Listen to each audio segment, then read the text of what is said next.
Springcore is not only a perfect island theme for this time of year, but I think a lot of people will agree. It is probably one of the most popular themes within the Animal Crossing community. It has everything you could want from an Animal Crossing island, including flowers, nature, and lots of adorable builds. But if you're struggling to get to grips with an island theme, then I'm going to try and help you out today by giving you some tips, tricks on how to create that perfect Springcore island. Don't forget to like and subscribe, but without further ado, let's get into this video. First off, I wanted to start by explaining my understanding of what Springcore is. The Springcore aesthetic is largely obviously tied to the season of spring, where we say goodbye to the harsh winter weather and new blossoms begin to sprout. I love seeing daffodils growing, they're so gorgeous, and I always must have a bouquet in the house at some point. It is also the time of year when new life is traditionally celebrated, where you see baby lambs in the fields and the association of things such as adorable rabbits and baby chicks, which are intrinsically linked to the Easter period. For this reason, Springcore in Animal Crossing is largely about nature and everything that goes with it. So when I think of Animal Crossing Springcore Islands, I think of pastel, nice kind of muted colours, flowers, gorgeous natural terraforming, and very quaint and dainty codes. So that's my explanation, and let's delve into that a bit more and see what that looks like in practice. One of the most important things when it comes to designing an island, in my opinion, is a colour scheme. This can really help you decide on things such as furniture, villages, custom designs, basically everything you need for designing an island. So having a colour scheme is a great place to start when you're thinking about planning ahead. There are definitely a few obvious, more traditional colour schemes when it comes to spring. Firstly, I think a pastel colour scheme works wonderfully, and a pastel colour scheme also works well if you're indecisive, because you can mix and match a few different colours depending on what your favourites are. Secondly, pink is a clear favourite for spring, especially to tie in nicely with the cherry blossom season. Yellow is also one of my personal favourites for the spring, and I'm really enjoying how bright and colourful this is on my current island of Dandelion. I have also gone down the green route for spring previously, and I really did enjoy the way that looked as well, mixing in all of the green mums and the green foliage. But whatever accent colours you decide to go for with your island, I think it is smart to avoid dark colours, so like dark woods, and maybe go for more lighter options when you're teaming your colour scheme with other furniture items. So lighter colours, or even white wood, for example, when it comes to fencing, think white or those lighter wood options.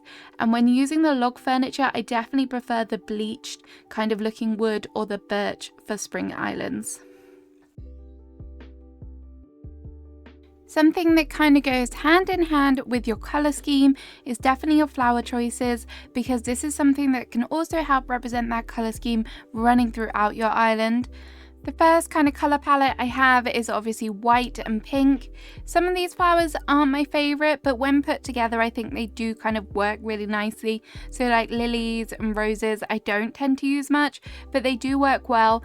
Definitely mixing and matching the different styles with the same kind of colour palette does help, just to make it look a bit more interesting.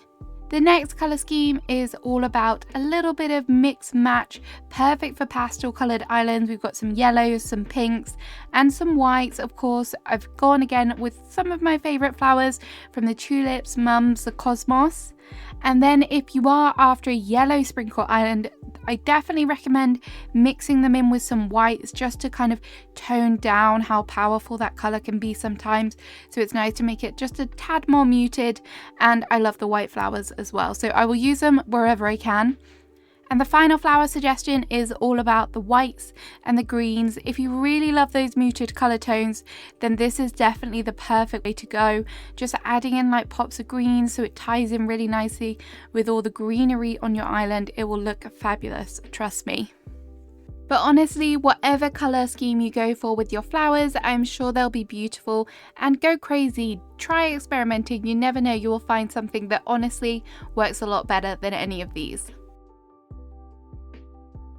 Now it's time to talk about villager choices. This is very subjective, and honestly you don't have to have villagers to match your theme at all, but if you do want to go that extra mile with your island, then you may want to create your very own list of Springcore dreamies. Firstly, my favourite villager species for Springcore are definitely the smaller villagers, so think about frogs, cubs, ducks, squirrels, and of course the rabbits. But I also think that there are some other species that do have some adorable villagers within them that may also work, such as dogs and cats. Some of the farm type animals would also work, such as cows, pigs, chickens, sheep. Things like Gala would be great on a Springcore island, maybe even Azalea if you're really pushing the boat out and you want a rhino on your island. Obviously, my number one villager, Molly, fits perfectly with this theme, but I also love Lily, Callie, Henry, Joey, Freckles, Goldie, Bea, Savannah, and Daisy. Just to name a few, there are definitely some other ones, but those are adorable. I will say that whatever villager combo you decide to go for, there is definitely something so satisfying when you open your map and all of the villagers have the same kind of colour palette. Is this over the top? 100%. Do I do it anyway? Definitely. So far we have covered a lot of things, but pathing is another huge thing that can affect an island aesthetic.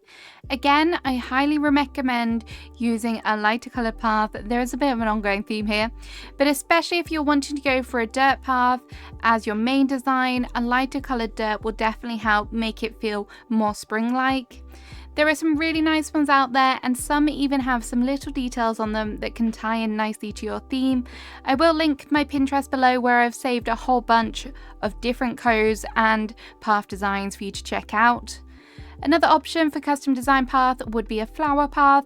I have used these a lot over the years, and the particular one I used on my green Springcore island actually comes in a number of different colours. The flower paths are great to use as your main path, or you can tie them in with an in-game path or maybe a more structured dirt path. That contrast between the structure and the kind of natural free flowing is really nice. If you want to take a break from flowers, there are also some gorgeous grass inspired paths which have some sporadic flowers on them. I'm currently using one of these paths on Dandelion, and I really honestly love the way that this looks. There are also certain pathing tricks that can help elevate the in-game path, such as doing an inverted path, which works so well on Springcore Islands, where you just get that little bit of dirt poking through. This will take some time to do, but it is very, very effective. Another way to add a little bit of extra nature to your paths is also by breaking them up with some small little light coloured wood planks or some log stump stepping stones. I think they are so cute, and you can get them in an array of colours as well. And finally, you might also want to consider a nice light coloured cobblestone or brick path. These are really nice as well, and they work beautifully with all of the flowers. Up next, it's time to talk about building ideas. I have a whole dedicated video for spring themed builds, and I will also link that one in the description. But for a Springcore island, I think anything to do with flowers is perfect. So think about things such as a flower shop, flower farm, meadows and wonderful flower fields. They're definite clear winners. I think you can also afford to tie a little bit of Easter in if you wanted to, so adding things such as an Easter egg hunt or maybe an egg painting or dyeing station. But overall, I think you can probably take any kind of build you like and give it a bit of a seasonal twist. For example, instead of doing an apple orchard, why not choose a lighter coloured fruit such as pears? Here is a little list of some builds which may work wonderfully for your island. The most overused word in this video has to be natural, but how exactly do you make your island look natural? Well, I have a few things that I always do, and they're kind of my go-to things. Firstly, when it comes to terraforming, I love heavily terraformed islands, and this does also work for Springcore islands too. If you mix those cliffs and all that water terraforming with wide open meadows, it will definitely give you the kind of spring vibe that you're after. My top tips for terraforming are definitely to make sure all of your cliffs are rounded. There's something about the square cliffs that just don't scream nature to me, so make sure that they're rounded and you mix the different lengths and shapes to make it more interesting. When it comes to water terraforming, small delicate streams and waterfall are wonderful for this time of year.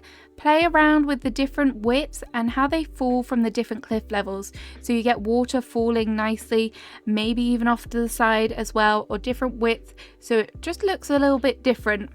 I also highly recommend thinking about the source of water. One of my favourite things to do is kind of curve around a waterfall on a corner.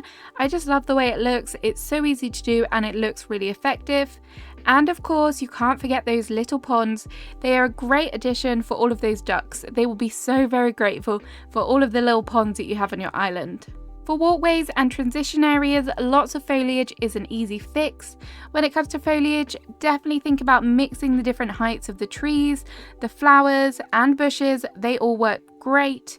Mixing these items with some furniture works well too. My personal favourite are of course the wheat fields, rocks, vine items, and even the grass standees, which may be controversial, but I kind of like the way that they look. Of course, you also have to add vines to your cliff.